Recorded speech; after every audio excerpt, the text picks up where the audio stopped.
النهارده إن شاء الله هاعرّفك إزاي تقدر تغيّر أكونت الجيميل بتاع القناة، يعني القناة بتاعة حضرتك لو فيها أكونت جيميل هاخلّيك تقدر تغيّر أكونت الجيميل ده، وده طبعًا ممكن يكون لأكتر من سبب، ممكن يكون إن يكون الجيميل بتاع حضرتك من كتر ما أنت بتعرضه عندك في القناة ناس كتيرة شافوه والقناة بتاعتك كانت هتتعرّض للاختراق أكتر من مرّة، فبالتالي في الحالة دي بنلجأ لتغيير الجيميل بتاع القناة، وأنا واحد من الناس دايمًا باقولها في أي فيديو ليّا يا جماعة الجيميل بتاع القناة يا ريت ما حدش يشوفه غير صاحب القناة. طيب أنت افترضنا جدلًا إن أكتر من حد شاف الجيميل ده، ببساطة شديدة في حل إن أنت تقدر تغيّر الجيميل، في حل. طيب قبل أي حاجة وقبل ما ابتدي في الفيديو ده، لازم أعرّفك الفرق بين حاجتين، في حساب جيميل الشخصي أو القنوات الشخصية، وفي حسابات بتبقى اسمها business أو القنوات اللي هي اسمها business.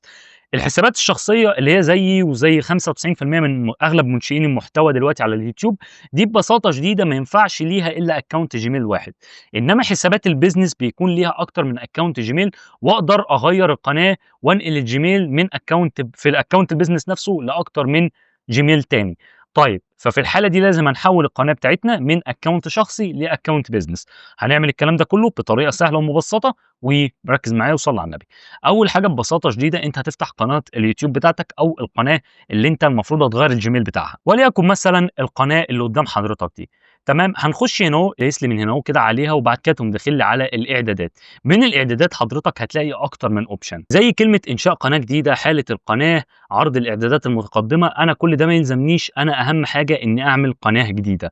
تقول لي يا محمد إحنا عايزين يا محمد نغيّر القناة، لأ ما هو إحنا في الحالة دي لازم نعمل قناة جديدة عشان ننقل الجيميل من القناة القديمة للقناة الجديدة، هافهمك كل حاجة. دلوقتي حضرتك القناة الجديدة دي مثلًا وليكن هاسميها مثلًا محمد علاء 2 مثلًا، محمد علاء أو أي حاجة هاسميها مثلًا محمد علاء أهو بالعربي حتى، تمام، مش هيفرق الاسم المعرّب في حاجة لأن أنا كده، كده القناة دي أنا مش عايزها في حاجة، أنا بس الفكرة إني عايز أنقل الجيميل من القناة الأولى للقناة التانية. زي ما أنت ما شايف كده أصبح في نفس حساب الجيميل ده فيه أكتر من قناة، يعني لو جينا هنا حضرتك في الإعدادات ودخلنا لإضافة قناة وإداراتها، هتلاقي إن هنا أصبح في قناتين، طبعًا أقدر أعمل أكتر من 100 قناة، أقدر أعمل قنوات كتيرة جدًا، ركّز معايا بقى كويس أوي، أوي، أوي دلوقتي، لإن من الآخر اللقطة اللي جاية دي أنت ممكن تتلخبط فيها لو ما ركّزتش معايا كويس، تمام؟ دلوقتي حضرتك بعد ما عملنا كل الخطوات دي، لو جينا عند إضافة قنواتك وإداراتها، هتلاقي المفروض في قناة اللي هي الأساسية بتاعتنا اللي إحنا عايزين ننقل شغلنا كله على القناة الجديدة اللي هي دي، تمام، تمام أوي. طيب دلوقتي حضرتك ركّز معايا، أنا دلوقتي لو رجعت لورا طبعًا أتأكد إن أنا واقف على الحساب الأساسي بتاعي، الحساب اللي هو فيه المشتركين وفيه الفيديوهات وفيه كل حاجة، تمام، مش على الحساب الجديد.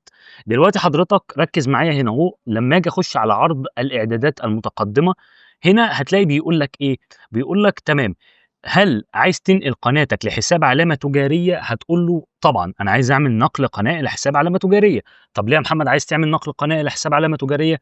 عشان تفتكر الخطوة اللي قُلتها لك، طبعًا هنا بس نكتب الباسورد بسرعة كده أهو، تمام، هنا بيقول لك طيب حضرتك أنت دلوقتي طبعًا بعد ما دخّلنا الباسورد، هنا بيقول لك أنت أنهي قناة بقى اللي أنت عايز تودّي لها الحاجة؟ هاقول له حضرتك أنا عايز أودّي الشغل كله هنا أهو، هاقوم دايس على استبدال، نقول له استبدال ونقول له افهم وبعد كده نقول له حذف القناة، وبعد كده نقول له نقل القناة، وبس. تغرق العملية دي إن هي بتاخد لها في حدود ال10 دقايق، يعني هي مش بتتم في اللحظة، تمام؟ فأنا أمّا عملت refresh ادّاني علامة الخطأ دي ما فيش مشكلة، كل اللي عليّا هاخرج كده أهو وأخش من يوتيوب من جديد، يعني بعد ما عملت الخطوة دي وعدّى تقريبًا في حدود ال8 ل10 دقايق، هتقوم داخل حضرتك في القناة بتاعتك مرّة كمان، وتقوم دايس على كلمة الإعدادات، وبعد كده تنزل عند إضافة مدراء أو إزالتهم، هتلاقي إن في كلمة جديدة ظهرت لك اسمها إدارة الأذونات، هتقوم دايس عليها وتيجي من هنا أهو. طيب هو التصوير قفل لأن هو بعت لي notification على التليفون، فأنا دوست عليه موافق عشان بس أنا باصور بنفس التليفون، فهنقول له إدارة الأذونات، فمن هنا أهو بيقول لك حضرتك إن ده المالك الأساسي للقناة أو المالك الأساسي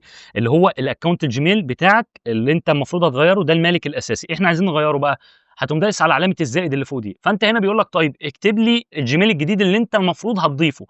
وليكن مثلًا هاقول لحضرتك ده الجيميل الجديد اللي إحنا هنضيفه، يعني مثلًا أنا عايز مثلًا جيميل ما استخدمتوش قبل كده، فهاقول له مثلًا الجيميل ده تمام، أهو أنا بس مداريه عشان الجيميل ده المفروض إن إحنا بنغيّره لأحد المستخدمين يعني، فهنقول له موافق، هيقول لك طيب تمام هو ده، هنقول له آه تمام، وبعد كده هيقوم قايل لك طب اختار دور، أنت المفروض هندوس مالك، بس طبعًا المالك مش هينفع، لازم إن الجيميل اللي هيتضاف ده يكون المالك الأساسي.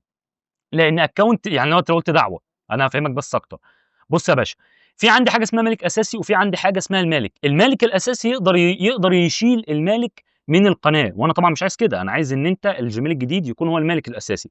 فهنعمل ايه؟ هنفتح اكونت الجيميل ده اللي احنا لسه باعتين له الدعوه، يعني هفتح الجيميل قدام حضرتك اهو. وبعد ما فتحت الاكونت الجيميل اللي المفروض بعتنا له الدعوه، هنا بيقول لك مش عارف ايه كذا كذا كذا، بيبعت لك دعوه، هقول له اكسبت انفيتيشن. وبعد كده هنا اهو هقوم دايس على كلمه اكسبت، يعني او موافق. وبعد ما وافقنا على الدعوه اللي احنا بعتنا له في الجيميل، المفروض الاكونت ده يكون هو المالك الاساسي، او تقوم داخل على اداره الاذونات وتعمل من هنا هو بقى بدل كلمه المالك تخليه مالك اساسي، وطبعا تقوم دايس على كلمه نقل. فمن هنا هو بيقول لك الحوار ده بياخد له في حدود 7 ايام يعني. فطبعا عشان تقدر تنقل من مالك لمالك اساسي، الموضوع بياخد له في حدود 7 ايام.